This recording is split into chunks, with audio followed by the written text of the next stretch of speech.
नमस्कार, जय हिंद, वंदे मातरम। दोस्तों मैं अजय शुक्ला सर्वोदय ज्ञान एकेडमी के यूट्यूब चैनल के माध्यम से आप लोगों का मैं स्वागत करता हूं।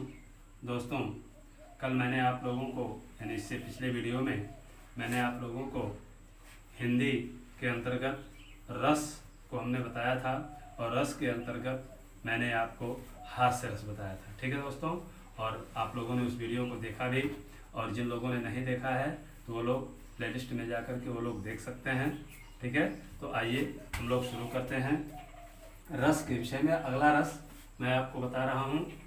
सबसे पहले फिर अद्भुत रस। ठीक है, अद्भुत रस। ठीक है, अद्भुत रस। अद्भुत रस जो 9 प्रकार हमने आपको 10 या 11, ठीक है, जो हमने बताया उसमें एक अद्भुत रस है। और अद्भुत रस का जो अस्थाई भाव है मैंने आपको क्या बताया था? अद्भुत का आश्चर्य या विस्मय। ठीक है, इसका अस्थाई भाव मैंने पीछे आपको बताया है रस वाले चैप्टर में। अब यहाँ पर पहले अब आप जानिए कि अद्भुत रस कहते किसको है। ठीक, यानी जहाँ पर किसी भी वस्तु को देख करके यह निश्चित न कर पाना कि वह वही वस्तु है या कोई दूसरी वस्तु है, और इस कारण मन में जो आश्चर्य या विस्मय नामक अस्थाई भाव जब उत्पन्न होने लगता है या उत्पन्न हो जाए तो उसे अद्भुत रस कहते हैं। ठीक है, यानी किसी वस्तु को या व्यक्ति को देखकर उसमें यह निश्चित न कर पाना कि वह वही वस्तु है अथवा कोई दूसरी वस्तु है, इस बात का निर्णय न कर पाना, और उस कारण मन के भीतर या हृदय के भीतर कौन सा रस उत्पन्न हो जाए, कौन सा अस्थाई भाव उत्पन्न हो जाए? आश्चर्य नामक जब अस्थाई भाव उत्पन्न हो जाए तो वहां पर अद्भुत रस होता है। ठीक है, अब अद्भुत रस का जो अस्थाई भाव है उसे मैंने आपको बता दिया है और अभी में हमने बताया। अब आइए हम लोग इसका उदाहरण देखते हैं। उदाहरण से हम लोग आसानी से समझ जाएंगे। ठीक है, जैसे इसका उदाहरण आप लोग देख सकते हैं। बिहारी लाल का एक दोहा है कि पाय महावर दैन को नाइन बैठी आए, नाइन बैठी आए। ठीक है, अब फिर दैन महावरी, फिर दैन महावरी एड़ी मीचती जाय। ठीक है, पाय महावर दैन को नाइन बैठी आए, और फिर दैन महावरी एड़ी मीचती जाए, या किसी ग्रंथ में एड़ी मीड़त जाए भी मिलता है। ठीक है ना, तो दोनों का अर्थ लेकिन एक ही है। अब इसका अर्थ आप समझिए कि कैसे इसमें अद्भुत रस हो रहा है। पाय महावर दैन को, पैरों में महावर लगाने के लिए, एड़ियों में महावर लगाने के लिए घर पर नाइन आकर के बैठ गई। पहले जमाने में, अब तो ऐसा नहीं है, जब घर में नई बहुएं या बहुएं जो माताएं बहनें रहती थी, बहुएं आती थी, तो घर गांव की जो हमारे परिवार की एक नाऊ जिसको कहते हैं नाई, ठीक है, उसकी पत्नी को नाइन कहते हैं, वह आती थी और पैरों में जैसे नाखून काटना, पैरों की एड़ियों में रंग लगाना, महावर लगाना, ये सब काम वो करती थी। तो धीरे धीरे तो अब ये परंपरा समाप्त हो रही है, लेकिन फिर भी इसी चीज का वर्णन उस समय की परिस्थिति के अनुसार जो वर्णन है उसको जो है बिहारी लाल ने लिखा है कि नाइन जो है पैरों में महावरी लगाने के लिए, लाल रंग को लगाने के लिए वह नाइन आकर के घर पर बैठ गई उस नायिका के। ठीक है, और फिर दिन जब वह महावर को लगाने लगती है तो वहां पर देखिए, महावर को जब वो लगाने लगती है तो महावर लगाते समय नायिका के एड़ियों को वह रगड़ करके साफ करती है। ठीक है, लेकिन वो ये नहीं समझ पाती कि वह नायिका की एड़ियां जो है लाल रंग की हैं अथवा उसमें महावर लग चुका है। इस चीज का वह अंदाजा नहीं कर पाती है, यानी वह आश्चर्य में पड़ जाती है। जब वह आश्चर्य में पड़ जाती है, इस चीज का वह निर्णय नहीं कर पाती है, तब वहां पर कौन सा रस उत्पन्न हो जाता है? अद्भुत रस उत्पन्न हो जाता है। ठीक है, कौन सा रस उत्पन्न हो गया? अद्भुत रस। यानी आप इतने जानिए कि अब इसमें इस चीज का निश्चय नहीं हो पाया, तो यहाँ पर अलंकार में भी मैंने आपको बताया है कि यहाँ पर संदेह अलंकार हो गया। यानी जहां पर भी आप इतने जानिए कि जहां पर संदेह अलंकार होता है, तो ये जान लीजिए कि 99.99% जो है आपको अद्भुत रस मिल जाएगा। ठीक है दोस्तों, तो इस चीज को आप लोगों ने देख लिया कि नाइन जो है, नायिका के पैरों की जो लाल रंग, जो एड़ियां उसकी इतनी लाल हैं, ठीक है, कि वह यह नहीं समझ पाती है कि वह उसकी पैरों की जो एड़ियां है उसका रंग लाल है अथवा उसमें महावर लगाई गई है। वह बार बार उसकी एड़ियों को मीचती है, रगड़ करके साफ करती है, लेकिन रगड़ करके साफ करने के बाद भी वह इस चीज को निश्चित नहीं कर पाती है कि वह लाल रंग की एड़ी है अथवा उसकी एड़ी में महावर लगाया गया है। ठीक है, तो इससे वहां पर आश्चर्य नामक जो अस्थाई भाव है उसके मन में जागृत होता है, और जब वह जागृत होता है तो अद्भुत रस वहां पर उत्पन्न हो जाता है। जैसे संदेह अलंकार का एक उदाहरण कि नारी बीच सारी है कि सारी बीच नारी है, संदेह अलंकार है। ठीक है, लेकिन वहां पर भी आप देखेंगे तो उसमें भी सब आश्चर्य में पड़ जाते हैं। वहां की जो द्रौपदी चीरहरण जब हो रहा था तो वहां पर भी वो आश्चर्य में पड़ जाते हैं कि वाकई में वह साड़ी की नारी है कि नारी की ही साड़ी बनी है, या उसके बीच में स्त्री है, स्त्री के बीच में साड़ी है। ठीक है, तो वहां पर आश्चर्य सबको होता है, तो वहां पर भी अद्भुत रस हो जाता है। ठीक है, तो यहां पर आप लोगों ने देखा कि जहां पर क्या हो जाता है, किसी वस्तु को देख करके यह निश्चित न कर पाना कि वही वस्तु है अथवा कोई दूसरी वस्तु है। तो इसमें अब आप देखेंगे कि कौन सा विभाव इसमें क्या हो जाएगा। जैसे हमने यह उदाहरण आपको बता दिया, इस उदाहरण में क्या है, कौन सा विभाव क्या हो गया इसका विभाव हो गया, एक मिनट देखिए, इसका जो विभाव है, विभाव के दो भेद हमने बताए थे। ठीक है, विभाव के जो दो भेद हमने बताया, एक आलंबन विभाव में, एक आलंबन और दूसरा है उद्दीपन। ठीक है, उद्दीपन। ठीक है, तो आलंबन क्या है? ठीक है, नाइन का वहां पर आना, नाइन का आना। ठीक है, और उद्दीपन क्या है? नायिका की एड़ियां, नायिका की जो एड़ियां हैं वो क्या हैं? उद्दीपन है। ठीक है, ये दोनों किसके हो गए? विभाव। अस्थाई भाव इसका, ठीक है, अस्थाई भाव क्या हो गया? अद्भुत रस का अस्थाई भाव क्या हो गया? आश्चर्य या विस्मय। ठीक है, आश्चर्य या विस्मय, दोनों चीजें होती हैं, एक ही है। ठीक है, अब इसका संचारी भाव क्या हो जाएगा? संचारी भाव देखिए, संचारी भाव क्या हो गया? जब ऐसा हुआ तो उसके हृदय में कुछ संचरण हुआ होगा, किसके? नायिका के, क्योंकि वह स्थिर नहीं कर पा रही थी। जब वो नहीं कर पाई तो क्या संचरण हुआ? ठीक है, कि उस चीज को स्पष्ट न कर पाना, यानी अस्पष्टता हो गई।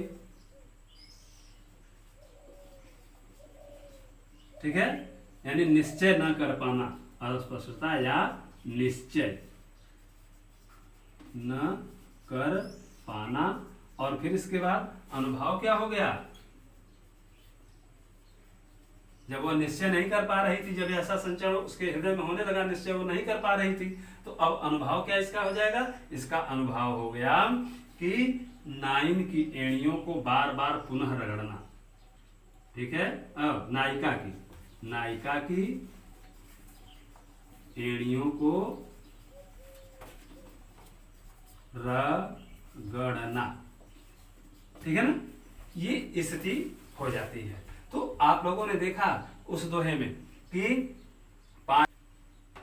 अनुभाव जो है, यहां पर नीचे आपको दिख नहीं रहा होगा, अब नीचे मैं लिख देता हूं कि जो अनुभाव है नाइन को, क्या अनुभव हुआ है, उसको क्या पता चला?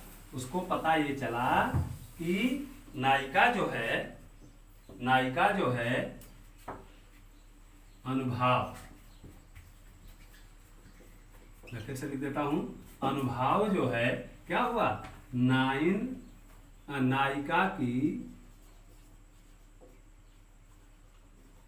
एड़ियों को बार बार रगड़ना। ठीक है, रगड़ करके यानी मीचन मीड़ना, उसको साफ करना। तो ये इसका अनुभव हो गया। ठीक है ना। तो मैं समझता हूँ कि इस चीज को जो अद्भुत रस है आप लोग इसको समझ गए होंगे। ठीक है मित्रों, अब आइए मैं आपको बताता हूँ दूसरा रस। क्योंकि एक एक रस बताने में जो है बहुत समय लगेगा, तो इसलिए मैं आपको एकदम आराम से मैं बताते हुए चल रहा हूँ, बिल्कुल उदाहरण से, किसी प्रकार की दिक्कत नहीं होगी। और यदि हमारे इस चैनल पर आप लोग नए हैं, पहली बार अगर आप जुड़ रहे हैं, तो निश्चित रूप से आप हमारे इस चैनल सर्वोदय ज्ञान अकेडमी को आप सब्सक्राइब करें और बेल आइकन को आप प्रेस करना ना भूलें और आल को भी आप क्लिक कर लें, ताकि जो भी हमारी वीडियो बने उसकी जो नोटिफिकेशन है वह सबसे पहले आपको मिले दोस्तों। तो आइए हम दूसरा रस शुरू करते हैं।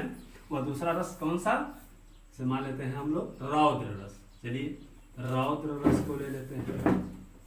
ठीक है, रौद्र, रौद्र यानी जब हम बिल्कुल आवेश में आते हैं, क्रोध में आते हैं, कहने से शब्द से ही स्पष्ट है। हम लोग कहते हैं ना कि अरे भैया अमुक ने जो है बिल्कुल रौद्र रूप धारण कर लिया है।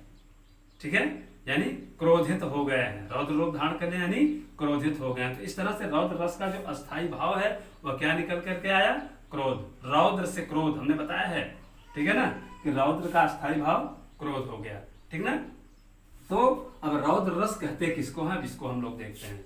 जब किसी वस्तु को या व्यक्ति को का, ठीक है ना, देख करके उसके नष्ट हो जाने पर या उसके बिगड़ जाने पर जो मन के भीतर एक ग्लानि पैदा होती है और उसके पश्चात जो क्रोध नामक अस्थाई भाव उत्पन्न होता है, तो उस नाते वहां पर रौद्र रस उत्पन्न हो जाता है। ठीक है ना। किसी वस्तु को देखकर या किसी वस्तु को जो आपकी प्रिय वस्तु है उसके नष्ट हो जाने पर, ठीक है, या किसी व्यक्ति के द्वारा किसी ऐसे कार्य को कर दिए जाने पर जिसके कारण आपके मन के भीतर क्रोध नामक अस्थाई भाव जागृत हो जाता है, तो उसे हम रौद्र रस कहते हैं। बात समझ आ गई। यानी किसी वस्तु को नष्ट होता हुआ देखकर या किसी व्यक्ति के द्वारा किसी ऐसे कार्य के किए जाने पर, ठीक है, जो मन के भीतर क्रोध नामक अस्थाई भाव उत्पन्न होता है, उसे रौद्र रस कहते हैं। ठीक है ना। अब रौद्र रस का उदाहरण मैं आप लोगों को बहुत सुंदर उदाहरण में बता रहा हूं कि अस्थाई भाव इसका क्या है, क्रोध। क्रोध उत्पन्न हो गया, किस कारण उत्पन्न हुआ, क्रोध जो उत्पन्न हुआ तो उस अमुक व्यक्ति जो है वह नष्ट हो गई, या किसी व्यक्ति ने आपके प्रति कुछ ऐसा गलत कार्य कर दिया जिसके कारण आपके भीतर जो सुषुप्तावस्था में जो अस्थाई भाव पड़ा हुआ था, क्रोध रूपी अस्थाई भाव, वह क्या हो गया, जागृत हो गया। तब वह जो है रौद्र रस का रूप धारण कर देता है। ठीक है ना। तो यहाँ पर उदाहरण देखिए, बहुत ही सुंदर उदाहरण मैं आपको बता रहा हूँ, आसानी से आप समझ जाएंगे कि जिस समय सीता स्वयंवर हो रहा था, धनुष भंग हो चुका था, और धनुष भंग होने के बाद जब वहां पर परशुराम जी पहुंचते हैं और परशुराम लक्ष्मण संवाद होता है, तो काफी कठोर क्रोधवंत रहते हैं परशुराम जी, और वो काफी भला बुरा कहते हैं, और उसके बाद लक्ष्मण जी उनको थोड़ा चिढ़ा देते हैं। ठीक है।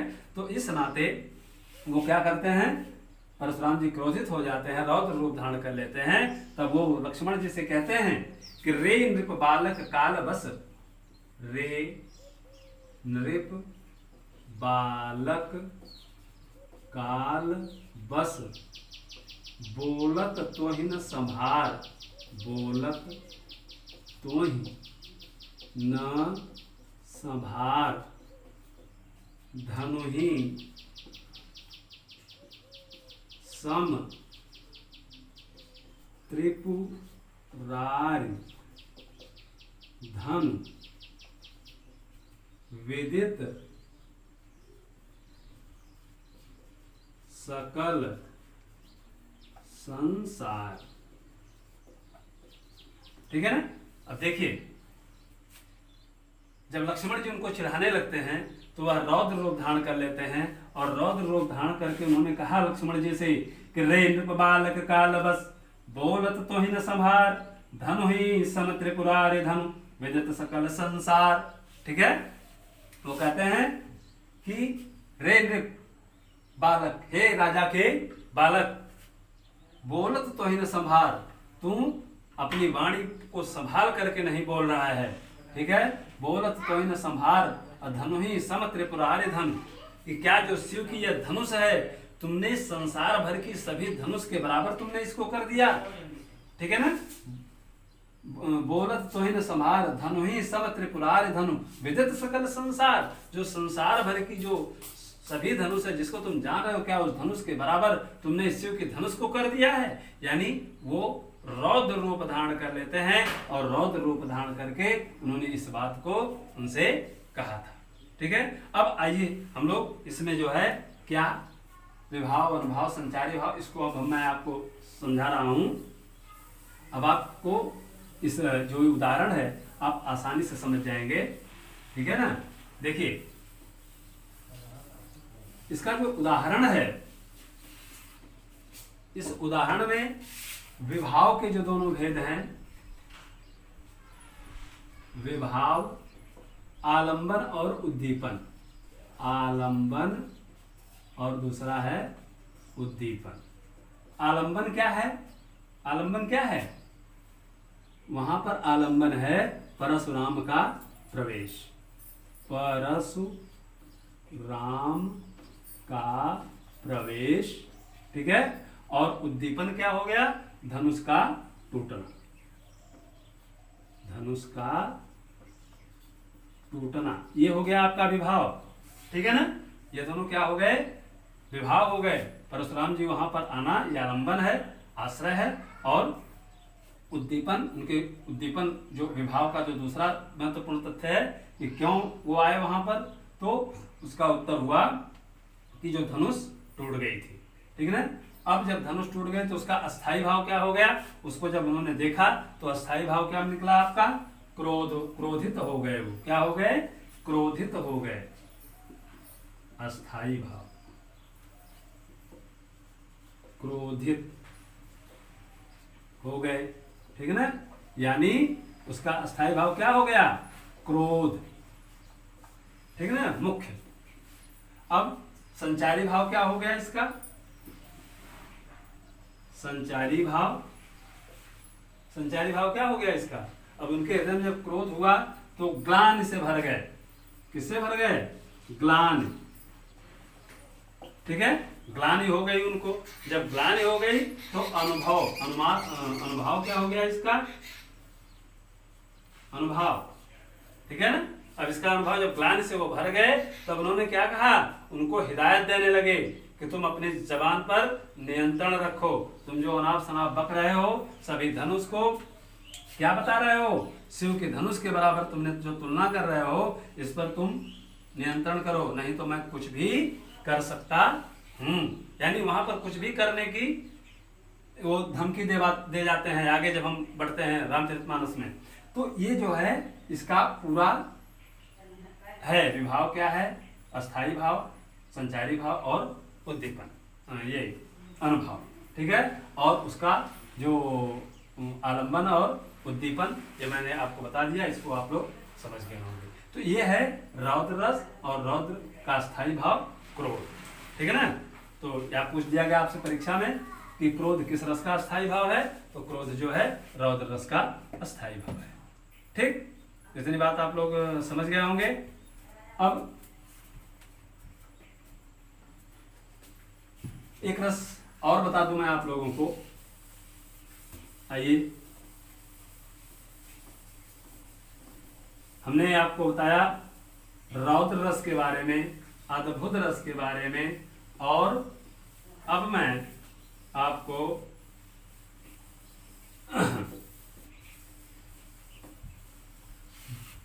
विभत्स रस, विभत्स, विभत्स रस। ठीक है, विभत्स रस किसे कहते हैं? यानी जब किसी वस्तु को देख करके, किसी विकृत वस्तु को देख करके, व्यक्ति को देख करके जब मन के भीतर, हृदय के भीतर, मन में, आत्मा में जब घृणा नामक अस्थाई भाव उत्पन्न हो जाता है तो उसे हम क्या कहते हैं? विभत्स रस कहते हैं। ठीक है, घृणा को हम जुगुप्सा भी कहते हैं। ठीक है ना। तो किसी व्यक्ति या वस्तु को देख करके, विनष्ट वस्तु को देख करके, विकृत वस्तु को देख करके जब मन में घृणा नामक अस्थाई भाव प्रकट हो जाता है, उत्पन्न हो जाता है, तब उसे हम विभत्स रस कहते हैं। ठीक है, जैसे मैं आपको उदाहरण देता हूं रामचरितमानस से ही, कि जब वह युद्ध करने के लिए कुंभकर्ण जाता है तो वहां पर बाबा ने लिखा है बहुत सुंदर चौपाई कि महिष खाय कर मदिरा पाना, महिष खाय कर मदिरा पाना, गर्जा बजरा घात समाना। ठीक है, अब देखिए जब वो युद्ध करने के लिए जाता है युद्ध के मैदान में, तो वो क्या भोजन क्या खाता है? महिष, महिष माने भैंसे का मांस वो खाता है। महिष खाय कर मदिरा पाना, और मदिरा का पान करता है, भैंसे का वो मांस चबा करके, और वज्र के समान गर्जना करते हुए वह युद्ध के मैदान में जाता है। तो आपको केवल यहाँ पर जो ऊपर वाली लाइन है कि महिष खाय कर मदिरा पाना, इससे घृणा का भाव, एक साधारण मनुष्य के भीतर एक घृणा का भाव जागृत हो जाता है। ठीक है, तो यहाँ पर क्योंकि आज का जो समय है, आज के समय में तो भैया हमने अपने पेट को ही कब्रिस्तान बना लिया है, लेकिन उस समय ऐसी स्थिति नहीं थी जिस समय लिखा गया था। ठीक है ना। तो उस समय के परिप्रेक्ष्य में ये चीज लिखी गई थी कि जो राक्षस होते थे वही ऐसे भोजन का जो है प्रयोग वो करते थे। ठीक है, तो महिष का अर्थात भैंसे का वो मांस खा करके, मदिरा पान करके, तो ये घृणा का भाव जागृत हो जाता है। तो यहाँ पर विभत्स रस उत्पन्न हो गया। ठीक है, विभत्स रस हो गया। अब यहाँ पर देखिए इसका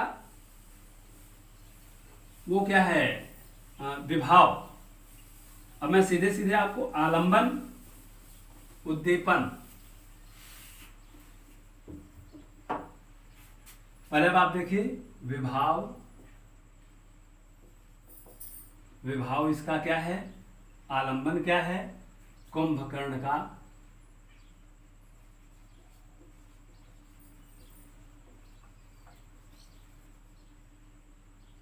भोजन।